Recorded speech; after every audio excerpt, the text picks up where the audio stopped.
welcome to Cena's Corner, Microsoft Spotlight E3 review. Alright, a lot of things to talk about from Microsoft today, so let's just get with some of the tidbits. I tried to write as little as possible so this would be as short as possible, but there's a lot of stuff that Microsoft came out with and revealed just a short time ago at E3. So for those of you who don't know, let me just give you some general numbers. And for one, this is not to start a console war. We haven't heard from Sony yet, but this is just what Microsoft is giving us for numbers, okay? Right now they have over 12 million gamers, 19 million Xboxes have been sold, and, you know, 360 has almost 1,000 games that's out. Okay, so they're saying that they're trumping PS3. Wii is trumping everybody. They've sold 24.5 million units, with Xbox being second at 19 million and the PS3 is at 12.8 million. Okay, so they have 12 million gamers, 9 million Xbox Live subscribers, and almost 1,000 games. For those of you who don't know right now, they did also mention, and they did release today, that there's a 60 gig Xbox 360 model that's going to be coming out for $349. Now, if you want to get an Xbox 360, don't have one yet, this is going to be the time to get it because they're getting ready to phase out the 20 gig model. They've dropped that price down to $299, and they said while supplies last, which usually means they're about to phase it out. So at $299 for an Xbox, that's pretty reasonable. If you're looking to get one, I would say go get one now. All right, let's talk about some games now that came out. There's a lot of games that everybody was looking forward to. Let's talk about Fallout 3, which as far as I'm concerned, don't get me wrong, I love Gears of War 2, I love all the other games, but from what I saw on Fallout 3, I think it was one of the most impressive game demos that they've done yet. A few things I wrote down about Fallout 3. It is set in the post-apocalyptic of Washington, D.C. in the year 2277.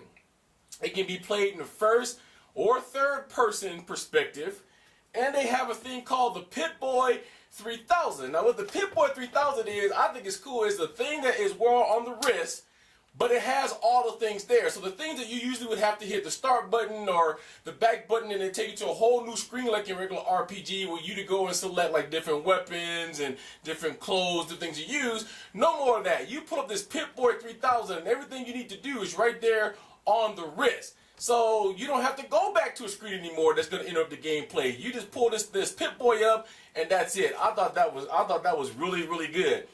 The one thing that blew me completely away was the aiming system. Now, if you guys saw E3, you know exactly what I'm talking about. The way this aiming system worked was like there was an enemy right here, and he didn't show buttons or anything, but he aimed in, and it totally gave him a whole layout of the body where he wanted to shoot, and above his head, it gave a percentage amount. So 94% that you would kill him here, and I thought it was amazing.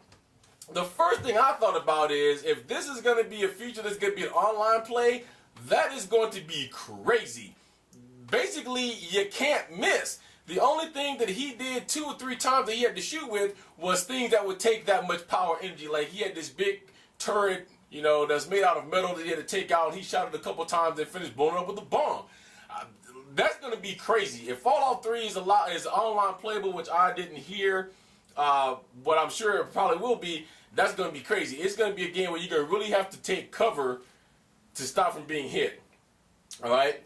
That's by Bethesda Studios, who's the same people who made one of my favorite all-time games, Oblivion. And in Fallout 3, they didn't disappoint. The one thing that was good about Oblivion was it was a massive world. It was a free roaming world. It was huge. It was the biggest RPG platform I played on as far as the world go. Well, they spared no expense with this one either. Okay, so they say that Fallout 3 is going to be released in the fall. They didn't give a exact date, October, September, but they said look to Fallout 3 in the fall. Very impressive game. The next game that they came out with and talked about was Resident Evil 5. Okay, for one, on Resident Evil 5, it's the first time that it's ever been on Microsoft of any kind. So this is the first Resident Evil game that we're going to have on a 360. Okay. The cool thing about it is it's set in Africa, and we have a character called Chris Redfield, who is investigating the bioterrorist attack in Africa. Okay, and he's a member of an elite group called the BSAA. The one thing about this was the online co-op play. Okay, now I don't know if you have to depend on the online co-op play to get through this. He kind of made it sound like that a little bit, but I don't think it would be, that great. I think there's a way to get through this in a single player mode, but from what he demonstrated in this particular and the particular demo that he showed us was there's this big old hole where Chris had to get over. And he says he can't do this by himself. So then that's when he showed us online play. He just had a friend that was out there and he said, come on, we're going to play. And the friend was playing a girl from a remote area. Okay.